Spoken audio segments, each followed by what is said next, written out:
Imagine करें कि आप एक बोट पर अपनी फैमिली के साथ नीले समुद्र में छुट्टियां गुजारने गए हैं। चारों तरफ दूर दूर तक पानी फैला हुआ है और सब कुछ नॉर्मल दिखाई देता हो, लेकिन तभी एक लम्हे में सब कुछ बदल जाए। अचानक समुद्र का पानी कहीं गायब हो जाए और आप समुद्र के नीचे की वीरान जमीन पर फंस जाएं। ऐसे में आपके दिमाग में कई सवाल आएंगे। आखिर समुद्र का सारा पानी कहाँ गया? क्या ये पानी दोबारा वापस आएगा? तो चलिए ये सभी सवालों के जवाब जानते हैं इस फिल्म से, जो आपको सांस रोकने पर मजबूर कर देगी। कहानी की शुरुआत में हम एक फैमिली को देखते हैं जो एक बोट पर कैरेबियन ओशन के बीच में मौजूद होते हैं। ये फैमिली बेन नाम के इस लड़के का बर्थडे सेलिब्रेट करने के लिए समुद्र के बीच में आए होते हैं, एक यादगार पल बनाने के लिए। वो सभी बहुत खुश थे, लेकिन उन्हें पता नहीं था कि ये खुशी कुछ ही देर की मेहमान है। कुछ पल के लिए सब कुछ नॉर्मल चल रहा होता है। जब वो सभी समुद्र का व्यू एंजॉय कर रहे थे तो बेन की मॉम समुद्र में स्विमिंग करने के लिए जंप कर देती है, जबकि बेन और उसके फादर फिशिंग करने में बिजी थे। लेकिन तभी अचानक से बेन की मॉम जूलिया को समुद्र में ऐसा फील हुआ जैसे कोई बड़ी सी चीज उसके आसपास चक्कर लगा रही हो। जब वह यहाँ वहाँ देखती है तो उसे कुछ भी नहीं दिखाई देता, लेकिन तभी अचानक से कोई उसे समुद्र के नीचे खींच लेता है और साथ ही उनके बोट पर जो इक्विपमेंट्स हैं वह तेजी से यहाँ वहाँ डायरेक्शन चेंज करने लग जाते हैं, जैसे कुछ बड़ा हो रहा हो। बेन और टॉम इस बदलते हालात को अच्छी तरह समझ नहीं पाते क्योंकि वह फिशिंग करने में बिजी होते हैं। वही जूलिया देखती है कि वह अपने बोट से कुछ ही सेकंड्स में काफी दूर आ गई है और वह डूब रही है। वह खुद को बचाते हुए टॉम को जोर जोर से आवाजें देने लगती है, लेकिन जूलिया बोट से काफी दूर होने की वजह से उस पर किसी का भी ध्यान नहीं जाता। और यहाँ पर जूलिया को फील होता है कि समुद्र का पानी तेजी से पीछे की तरफ जा रहा है। जूलिया अपनी बेटी कैसी को आवाज देने लगती है, लेकिन कैसी हेडफोन लगाकर सनलाइट एंजॉय कर रही होती है। बेन, कैसी और टॉम को बिल्कुल भी नहीं पता होता कि जूलिया स्विमिंग करने समुद्र में उतरी है। जूलिया धीरे धीरे उनसे और दूर होती जा रही थी, लेकिन तभी खुशकिस्मती से टॉम को हल्की सी जूलिया की आवाज सुनाई देती है। वह जूलिया को देख लेता है और टॉम उसे बचाने के लिए फौरन पानी में जंप कर देता है। दूसरी तरफ बेन बोट का इंजन स्टार्ट करके उनके पास ले जाता है। लकीली टॉम जूलिया को डूबने से बचा लेता है। जब वह बोट के करीब पहुंचते हैं तो उसके बाद बेन और कैसी उन दोनों को बोट के ऊपर खींच लेते हैं और इस तरह से जूलिया की जान बच पाती है। अब बोट पर टॉम अपनी बेटी कैसी पर गुस्सा करता है। वह कहता है कि तुम्हारा ध्यान कहाँ था? मैंने तुमसे कहा भी था कि जब तुम्हारी मॉम स्विमिंग करने समुद्र में उतरेगी तो तुम्हें उस पर नजर रखनी है। कैसी सॉरी करती है और कहती है कि मैंने हेडफोन पहन रखे थे। खैर, अब जूलिया सेफ थी। टॉम कहता है कि अब कोई भी बिना बताए स्विमिंग करने नहीं जाएगा और अगर कोई जाएगा भी तो पहले किसी न किसी को इन्फॉर्म करेगा। वो सभी टॉम की बात पर अग्री हो जाते हैं और अब रात होने वाली होती है, इसीलिए वह सब बेन की बर्थडे सेलिब्रेट करने के लिए तैयारी करने लगते हैं। रात को बर्थडे सेलिब्रेट करने के बाद कैसी के बॉयफ्रेंड का वीडियो कॉल आ जाता है। कैसी उसे बताती है कि वो सभी बोट में काफी एंजॉय कर रहे हैं, लेकिन उसका बॉयफ्रेंड कैसी से कहता है कि तुम सभी को जल्दी से सरफेस पर आना चाहिए। यहाँ टीवी में बता रहे हैं कि कुछ बहुत ही बड़ा होने वाला है जो पूरी दुनिया के लिए बहुत ही अनयूजुअल होगा। ये सुनते ही कैसी नोटिस करती है कि उसके बॉयफ्रेंड के पीछे शहर में बहुत बड़ा तूफान आ रहा है। वह ये देखकर थोड़ी परेशान हो जाती है क्योंकि उस समय ये लोग सेफ जगह पर तो बिल्कुल भी नहीं थे। वह उससे और भी बातें करने लगती है कि तभी अचानक इन दोनों का कनेक्शन कट जाता है। ये बात वह जाकर अपनी मॉम डैड को बताती है, जिसके बाद ये लोग अपनी बोट की सेफ्टी चेक करने लगते हैं। जो चेक करते हुए ये लोग नोटिस करते हैं कि उनके बोट के आसपास बहुत सारी व्हेल और शार्क फिश मंडरा रही हैं, जबकि इस एरिया में व्हेल्स या फिर शार्क मछली बिल्कुल भी नहीं पाई जाती है। टॉम एक ओशन एक्सप्लोरर था, इसीलिए वह जानता था कि व्हेल या शार्क ऐसा किसी बड़े भयानक तूफान के आने से पहले ही करती हैं। आने वाले भयानक तूफान का अंदाजा तो हो ही चुका था, लेकिन उससे पहले उन्हें शार्क से निपटना था। उससे पहले कि वह कुछ कर पाते तभी इस दौरान उनकी बोट को एक जोरदार झटका लगता है। वह सभी बहुत घबरा जाते हैं। टॉम समझ जाता है कि बोट के निचले हिस्से के साथ कोई बड़ा क्रीचर टकरा गया है, जिसे चेक करने के लिए टॉम नीचे पानी में जाता है। वह देखता है कि बोट के नीचे बहुत बड़ा डेंट आ चुका है, जो कि जरूर किसी बड़ी शार्क ने दिया था। ये चेक करने के बाद जब टॉम वापस ऊपर आता है तो उसके कंधे पर बहुत ही गहरा चोट आया होता है। ये देखकर जूली उसके जख्मों पर स्टिचेस लगाती है। यहाँ पर टॉम अपनी फैमिली को बताता है कि शार्क के दिए इस डेंट की वजह से इंजन खराब हो गया है, अब हम बोट को आगे नहीं ले जा पाएंगे। वह सभी समुद्र के बीचों बीच फंस चुके हैं और अब उनके पास सिर्फ यही ऑप्शन रह गया था कि यह किसी को मदद के लिए बुलाए। लेकिन केसी जब बाहर मदद के लिए कॉल करने के लिए आई तो सिग्नल भी नहीं थे। उनकी बोट का कम्युनिकेशन कोई भी सिग्नल पकड़ नहीं रहा था। वह सभी बहुत परेशान थे कि अचानक से यह सब कुछ बंद क्यों पड़ गए। अब इस मुश्किल वक्त में टॉम अपने खाने पीने का सामान चेक करता है उनके पास सिर्फ 4 दिन तक का खाना था और कुछ भी नहीं, लेकिन जिंदा रहने की एक छोटी सी उम्मीद उन्हें इस बात की थी कि यह लोग एक शिपिंग रूट पर थे और यहाँ से कोई न कोई शिप इन्हें गुजरते हुए देख लेगा, जिसके बाद वह इसे बचा लेंगे। अब उनकी इन्हीं बातों के दौरान उन्हें बाहर से एक जोरदार आवाज सुनाई देती है। जब उन्होंने बाहर जाकर देखा तो एक बड़ा सा मीटियोरॉइड इन्हीं की तरफ आ रहा था। वह उनकी शिप से टकरा सकता था और उससे बचने के लिए टॉम जल्दी से अपनी बोट का इंजन स्टार्ट करता है, लेकिन वह जानता था कि अगर उसने ऐसा किया तो उसकी बोट बर्बाद हो जाएगी और ऐसा ही होता है। उनकी बोट का इंजन पूरी तरह से डैमेज हो गया, लेकिन उनके पास कोई दूसरा ऑप्शन था ही नहीं। अगर वह इंजन स्टार्ट करके बोट को आगे नहीं ले जाता तो वह मीटियोरॉइड सीधा इनसे टकरा जाता। टॉम देखता है कि आसमान में से गिरने वाली ये ऑब्जेक्ट्स असल में सैटेलाइट थीं, इसीलिए अचानक रेडियो और टेलीफोन्स के सिग्नल्स ने काम करना छोड़ दिया है। वह सभी इस हादसे से पूरी तरह संभल नहीं पाए थे कि तभी एक दूसरा मीटियोरॉइड भी उनकी तरफ बढ़ने लगा। अब अपने आप को बचाने के लिए ये लोग कुछ और कर नहीं सकते थे, इसीलिए ये बोट के निचले हिस्से में जाकर लाइफ जैकेट पहन लेते हैं ताकि अगर बोट पलट भी जाए तो वो सभी पानी में डूबे नहीं। जब वह बोट के अंदर होते हैं तो बोट बहुत ही तेजी से झटके खाने लगती है। वह सभी समझ जाते हैं कि अब ये लोग बच नहीं पाएंगे। तभी अचानक इन लोगों को एक जोरदार आवाज सुनाई दी और ये सभी बेहोश हो जाते हैं। जब इन्हें होश आया तो ये लोग पाते हैं कि ये लोग जिंदा थे। हालांकि इन्हें चोटें जरूर आई थीं, मगर हैरानी की बात यह थी कि अब उनकी बोट के अंदर कहीं छोटी बड़ी सुराखें हो चुकी थीं, लेकिन उससे पानी अंदर नहीं आ रहा था। अब जब यह पूरी फैमिली अपने बोट से बाहर आकर देखती है तो यह नजारा देखकर वह सभी हैरान रह जाते हैं। वह देखते हैं कि उनकी बोट के नीचे पानी ही नहीं, उनकी बोट के आसपास जमीन पर मछलियां पड़ी थीं और उनकी बोट एक वीरान पहाड़ी इलाके में थी, जैसे यह लोग किसी दूसरी दुनिया में आ गए हों। यह जगह पूरी तरह से बदल चुकी थी।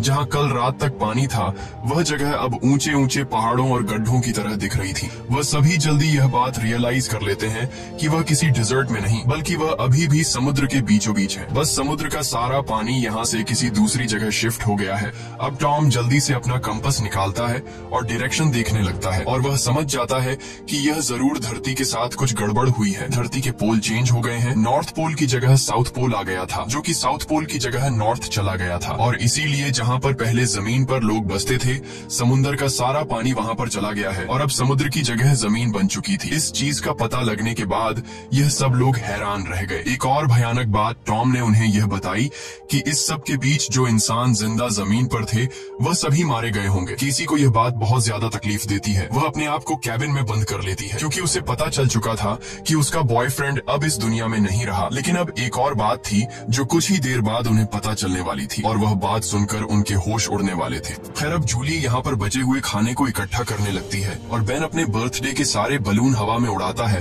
ताकि अगर कोई जिंदा हो तो वो उनके पास आ जाए और वो सब मिलकर इस सिचुएशन का सामना करें। उसके बाद टॉम रेडियो के जरिए किसी से कांटेक्ट करने की कोशिश करता है। उम्मीद तो उसे ये थी कि सामने से कोई रिस्पॉन्स नहीं आएगा, लेकिन सरप्राइजिंगली उसे रिस्पॉन्स मिलता है। ये रिस्पॉन्स उसे एक कैप्टन ने दिया था जिसका नाम नाटो है और वो भी समुद्र के शिफ्ट होने की कहानी जानता था क्योंकि वह भी टॉम की फैमिली की तरह अपनी सबमरीन में था। टॉम कैप्टन से पूछता है कि अब इस सिचुएशन में हमें क्या करना चाहिए। यह कैप्टन इन सभी को वह बात बताता है जिससे उनके पैरों तले जमीन खिसक जाती है। कैप्टन टॉम को बताते हैं कि अर्थ के जो पोल चेंज हुए हैं वे लगभग एक हफ्ते में फिर से अपनी जगह वापस आ जाएंगे, यानी एक हफ्ते बाद समुद्र वापस अपनी जगह पर आएगा और उस समय उसकी लहरें बहुत खतरनाक होंगी। इसलिए कैप्टन टॉम से कहता है मैं तो सबमरीन के जरिए सर्वाइव कर लूंगा, मगर तुम जल्दी से जल्दी अपने लिए कोई ऊंची सी जगह देखो और वहाँ चले जाओ क्योंकि वहाँ पर तुम्हारे बचने के चांसेस ज्यादा होंगे। ये बात सुनते ही जूली फौरन अपने बच्चों से पैकिंग करने के लिए कहती है। टॉम कैप्टन से कहता है कि आपकी सबमरीन के अंदर भी बचने के चांसेस ज्यादा हैं, तो क्या आप मेरे फैमिली को रख लेंगे? कैप्टन कहता है कि जरूर भाई, मैं ऐसा करना तो चाहता हूँ लेकिन मैं कर नहीं सकता क्योंकि मेरी सबमरीन के अंदर मेरा एक साथी मारा गया है और यहाँ पर सिर्फ 2 लोगों की ही जगह है। मैं एक आदमी को तो रख सकता हूँ लेकिन फिर भी एक बाहर ही रहेगा। और यहाँ पर टॉम कैप्टन से रिक्वेस्ट करता है कि प्लीज आप मेरे दोनों बच्चों को किसी तरह से रख लें, इसके बदले में आपको हमारे पास बचा सारा खाना दे दूंगा। जिसके बाद कैप्टन उसकी बात मान लेता है और कैप्टन टॉम को मैन्युअली मैप पर अपना लोकेशन समझा देता है। उसके बाद टॉम उस सबमरीन की लोकेशन का अंदाजा लगाता है और वो अपनी वाइफ को बताता है कि हम सिर्फ 2 दिन में वहाँ तक पहुँच जाएंगे, यानी ये समुद्र का पानी वापस आने से पहले हम अपने बच्चों को सही सलामत वहाँ तक पहुँचा सकते हैं और इस तरह से हमारे दोनों बच्चों की जान बच सकती है। अगली सुबह ये पूरी फैमिली अपने सफर के लिए तैयार थी। तो टॉम देखता है कि दूर से एक अजीब सा आदमी अपने डॉग के साथ उनकी तरफ चला आ रहा है। टॉम देखता है कि वह आदमी घायल है, इसलिए टॉम ने उसकी मदद करनी चाहिए। वो पानी की बोतल लेकर उसके पास जाता है। इस आदमी ने टॉम का पानी पीने के बाद उसका शुक्रिया अदा करने के बजाय उल्टा उस पर अटैक कर लेता है और ये चीज दूर खड़ी जूली भी देख लेती है। तो आदमी अपने पास पड़े हुए चाकू से टॉम पर हमला करके उसकी जान ले लेता है। उसके बाद वो आदमी जूली की तरफ बढ़ता है। अब अपने हस्बैंड को तो वो नहीं बचा पाई, लेकिन जल्दी से वो बोट के अंदर जाती है और कैबिन में अपने दोनों बच्चों को लॉक कर देती है। उसके बाद वो केसी को एक फ्लेयर गन देती है और कहती है कि इसका यूज तब करना जब हम बहुत ही मुश्किल हालत में हों। अब ये बात कर ही रहे थे कि वह आदमी उनकी बोट तक भी पहुंच जाता है और उससे बचने के लिए जूली बाथरूम के अंदर चली जाती है। अब यहाँ पर वो किलर उनकी बोट पर सर्च करना शुरू कर देता है और जैसे ही उसे यहाँ खाना मिलता है वह खाना शुरू कर देता है। वह खाने पर ऐसा टूट पड़ता है जैसे वह पिछले कई दिन से भूखा हो। खाना खाने के बाद जब वह जूली को ढूंढने लगता है, उसके बाद वह सीधा कैबिन की तरफ जाता है, लेकिन वहाँ जाकर उसे पता चलता है कि जहाँ से आवाज आ रही थी वहाँ कोई भी नहीं है। दरअसल जूली बोट में हुए छेद से निकलकर यहाँ से बाहर निकल चुकी थी, लेकिन उस आदमी का जो डॉग होता है वह जूली को देख लेता है और जूली पर भौंकने लग जाता है। अब मजबूरी में जूली को उस डॉग को चुप कराने के लिए उसे मारना पड़ता है और वह खुद बोट के नीचे छुप जाती है। हालांकि वैसे तो वह उस किलर को नहीं मिल पाती, लेकिन जब वह बाहर झाँक कर अपने डॉग को मरा देखता है तो वह समझ जाता है कि जूली बोट से बाहर है। अब जैसे ही वह उसे पकड़ने के लिए बोट से नीचे उतरा तो जूली वापस बोट के ऊपर जाकर एक टूटे हुए शीशे को अपना रास्ता बनाते हुए फिर से बोट के अंदर आ जाती है। लेकिन थोड़ी देर में यहाँ पर जूली उस आदमी के हाथों पकड़ी जाती है। वह उसे उसके बालों से पकड़ के उसे मारने लग जाता है। वह जूली का गला दबाने लगता है। अब वह किसी तरह से खुद को बचाने के लिए उस किलर से लड़ने लगती है। कैसी जो ये सब केबिन से देख रही थी, उसे याद आता है कि ये फ्लेयर गन यूज करने का अच्छा मौका है। वो फ्लेयर गन चला देती है जिससे आदमी दूर जा गिरता है, लेकिन उसे ज्यादा कुछ नहीं होता, बस उन्हें भागने का मौका मिल जाता है और बोट में आग भी लग जाती है। अब जूली जल्दी से अपने दोनों बच्चों को बचाने के लिए उस बोट से बाहर निकल जाती है। बोट से निकलते वक्त वो किलर एक बार फिर से जूली पर हमला करता है, लेकिन इस बार जूली उसे लात मारते हुए पीछे गिरा देती है। बाहर जाने के बाद कैसी और बेन अपने फादर की डेड बॉडी को देखकर रोने लगते हैं। उन्होंने इस सब की बिल्कुल उम्मीद नहीं की थी। बेन अपने पिता की मौत का खुद को जिम्मेदार ठहराता है। वो कहता है कि न मैं वो बलून ऊपर छोड़ता और न ही आदमी उन्हें देखकर यहाँ आता। अब यहाँ पर जूली भी अपने हस्बैंड से लिपट कर रो रही थी कि तभी वो देखती है कि वो किलर उनकी जलती हुई बोट से बाहर निकल आता है और अब उनके लिए यहाँ पर रुकना सेफ नहीं था, इसीलिए वो अपने दोनों बच्चों को लेकर यहाँ से भागती है। कुछ ही देर बाद उनकी जलती हुई बोट ब्लास्ट हो जाती है। भागते भागते ये लोग काफी थक चुके थे, इसलिए ये एक पहाड़ी के पीछे आराम करने के लिए रुक जाते हैं, क्योंकि उन्हें लग रहा था कि शायद इस किलर ने यहाँ उनका पीछा छोड़ दिया है। बेन यहाँ पर भी रो रहा था। कैसी उसे हौसला देते हुए पीने के लिए साफ पानी देती है, लेकिन बेन पानी पीने से भी इनकार कर देता है। जूली अपने बेटे को समझाती है कि इसमें तुम्हारी कोई गलती नहीं, वो तो तुमने मदद के लिए बलून हवा में उछाले थे। तभी जूली ने देखा कि वो किलर अभी भी उनके पीछे आ रहा है। अब तीनों जल्दी से किलर से बचने के लिए भागना शुरू कर देते हैं। भागते भागते ये लोग बहुत थक चुके थे, लेकिन जब भी ये पीछे मुड़कर देखते हैं तो वो किलर उनके पीछे ही आ रहा होता था। अब ये लोग रुकते नहीं,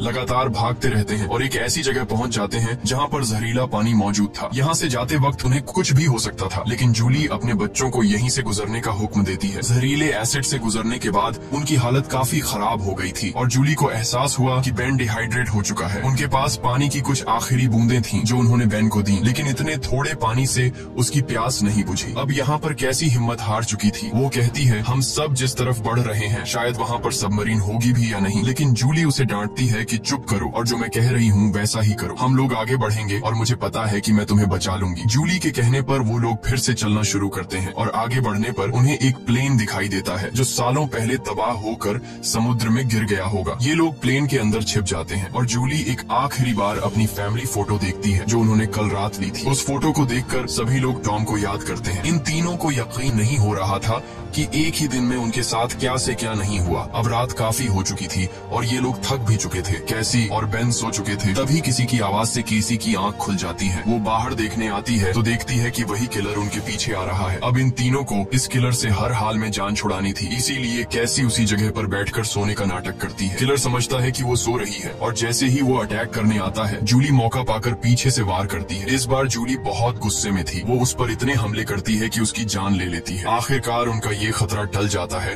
और जूली सुकून की नींद सो जाती है। सुबह जब वो उठते हैं तो देखते हैं कि किलर की बॉडी बहुत बुरी हालत में है। किसी क्रीचर ने उसे काट काट कर अंदर से खोखला कर दिया था, जिससे उन्हें अंदाजा हो गया कि यहाँ आस पास खतरनाक जीव है। अब उन्हें जल्दी से वहाँ पहुँचना था जहाँ कैप्टन की सबमरीन थी। जूली अपना मैप देख रही थी। दूसरी तरफ बेन पानी की तलाश में भटक रहा था। आगे जाकर वो पानी देखता है और बिना सोचे समझे पीने लगता है। जूली ने मना किया था क्योंकि वो तालाब जहरीला था, लेकिन बेन इतना प्यासा था कि उसने जूली की बात न मानी। जूली उसे देखती है और दौड़कर पानी पीने से रोक लेती है, लेकिन तब तक वो काफी पानी पी चुका था। थोड़ी देर बाद बेन बीमार हो गया और चलने की हालत में नहीं था, इसीलिए जूली और केसी वहाँ पर एक शेल्टर बनाते हैं और कुछ देर आराम करते हैं। तभी जूली को अजीब आवाजें सुनाई देती हैं। जब वो बाहर जाकर देखती है तो उसे पता चलता है कि ढेर सारे क्रैब्स उनकी तरफ बढ़ रहे हैं, जिनसे बचने के लिए उन्होंने भागना शुरू किया। थोड़ा आगे चलने के बाद कुछ दूरी पर उन्हें एक बहुत बड़ी शिप नजर आई। ये एक कार्गो शिप थी जिसके अंदर बहुत सारे कंटेनर्स भी थे। इन कंटेनर में ही बहुत सारे लोगों ने पनाह ली हुई थी। इन तीनों को देखते ही वो सभी कंटेनर में जाकर छुप गए। दरअसल वो इन तीनों से नहीं भागे, बल्कि उनके पीछे केकड़े आ रहे थे। ये तीनों कंटेनर के पास जाकर गिड़गिड़ाने लगते हैं और दरवाजा खोलने की रिक्वेस्ट करते हैं, लेकिन वो उनके लिए दरवाजा नहीं खोलते। दूसरी तरफ केकड़ों की एक बहुत ही बड़ी सेना उनके पीछे थी, इसीलिए अब उनको खुद कुछ करना होगा। उनके पास कोई और रास्ता तो था नहीं, इसलिए जूलियन और उसके दोनों बच्चे कंटेनर के ऊपर चढ़ने का फैसला कर लेते हैं। जूलियन पहले अपने दोनों बच्चों को कंटेनर के ऊपर चढ़ाती है। अब जूलियन जैसे ऊपर चढ़ती है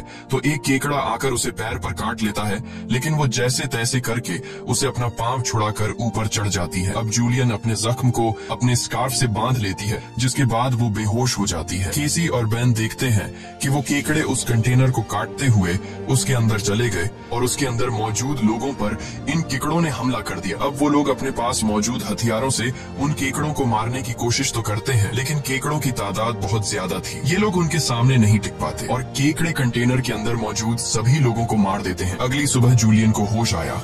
उसने देखा कि उसके दोनों बच्चे यहाँ नहीं हैं। वो बुरी तरह से डर गई कि कहीं मेरे बच्चों को कुछ हो नहीं गया हो, लेकिन तभी दूर से उसे केसी और बेन आते हुए दिखाई दिए, जो असल में खाने पीने और हथियार की तलाश में गए हुए थे। खैर, अब यहाँ पर वो केकड़े भी नहीं थे। अब जूलियन अपने केकड़े के काटे जख्म को ठीक करती है, जबकि बेन कंटेनर के अंदर मरे हुए लोगों के वेपन्स कलेक्ट कर लेता है ताकि उससे खुद की सेफ्टी के लिए यूज कर सकें, और वहाँ उन्हें थोड़ा बहुत खाना भी मिल जाता है। खैर, इसके बाद जूलियन कैप्टन से कांटेक्ट करती है, जिस पर वो बताता है कि मेरे ऊपर भी इसी क्रीचर्स ने अटैक कर दिया है और अब मैं बहुत ज्यादा जख्मी हूँ, मैं तुम्हारी मदद नहीं कर सकता। और साथ ही वो जूलियन को ये भी बताता है कि अब समंदर का पानी बहुत जल्द वापस फिर से अपनी जगह पर आने वाला है, इसीलिए तो ये सी क्रीचर फिर से यहाँ वापस आ गए हैं। जूलियन रोने लग जाती है क्योंकि इन लोगों को ये भी नहीं पता था कि सबमरीन तक जाने के लिए उन्हें कौन सी डायरेक्शन में जाना है, क्योंकि सारी रात भाग दौड़ में उनका मैप भी कहीं गिर गया था। इसलिए कैप्टन उनकी आसानी के लिए अपनी फ्लेयर गन से हवा में फायर करता है और बेन उसे देख लेता है, मगर वो जगह उनसे बहुत दूर थी। ये लोग तेजी से सबमरीन की तरफ बढ़ने लगते हैं, लेकिन अभी तक वहाँ तक पहुँचना नामुमकिन लगने लगा,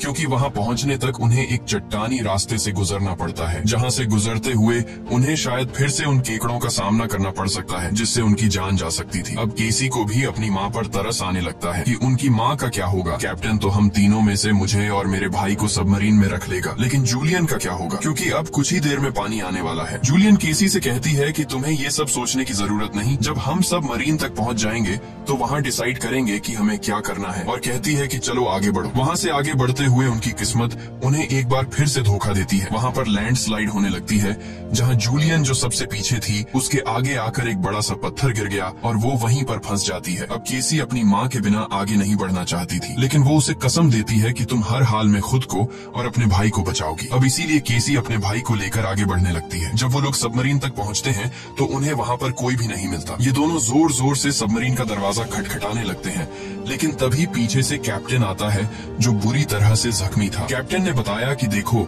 सबमरीन में 3 लोग बैठ सकते हैं और मेरे बचने के चांस बहुत कम है, इसीलिए अगर मैं सबमरीन में बैठकर पानी से बचते हुए ऊपर सरफेस तक पहुंच भी जाता हूं, तब भी मैं नहीं बच पाऊंगा। ये बात सुनकर केसी जल्दी से वापस पीछे मुड़ गई और तेजी से जूलियन की तरफ आने लगी। वहां फिर से उन केकड़ों का सैलाब आने लगता है, जहां पर जूलियन अपनी गन से उन सबको शूट करने लगती है, लेकिन कुछ ही देर में उसकी बुलेट्स खत्म हो जाती हैं। अब इससे पहले कोई क्रीचर आकर उस पर हमला करता, केसी ऊपर से उसे हाथ देती है और आखिर उसकी मदद से जूली यहाँ से बाहर निकलने में कामयाब हो जाती है और ये लोग जल्दी से भागते हुए सबमरीन तक आ जाते हैं। अब यह लोग बिना ज्यादा वक्त गवाए सबमरीन के अंदर बैठ जाते हैं और वो भयानक केकड़े भी उनके पीछे आ जाते हैं। लेकिन तभी एक बहुत ही बड़ी भयानक समुद्री लहर उन्हें अपनी तरफ आती हुई दिखाई देती है, जो कई 100 मीटर ऊंची थी। दिखने में बहुत ही खतरनाक लग रही थी। वह तेजी से जोरदार तरीके से उनके सबमरीन से आकर टकराती है, जिससे यह लोग बेहोश हो जाते हैं। जूली को जब होश आया तो हैरानी की बात थी कि उनकी सबमरीन पानी में नहीं थी, बल्कि समुद्र की वह बड़ी लहर उनकी सबमरीन को बहाकर एक शहर में ले आई थी, जो कि पूरी तरह से तबाह हो चुका था, जिसे देखकर साफ समझ आ रहा था कि जमीन से अब इंसानों का सफाया हो चुका है। और बस यही सीन दिखाते हुए ये फिल्म खत्म हो जाती है। अगर वीडियो आपको अच्छी लगी हो तो हमारे चैनल को सब्सक्राइब और वीडियो को लाइक जरूर कीजिएगा। मिलते हैं अगली वीडियो।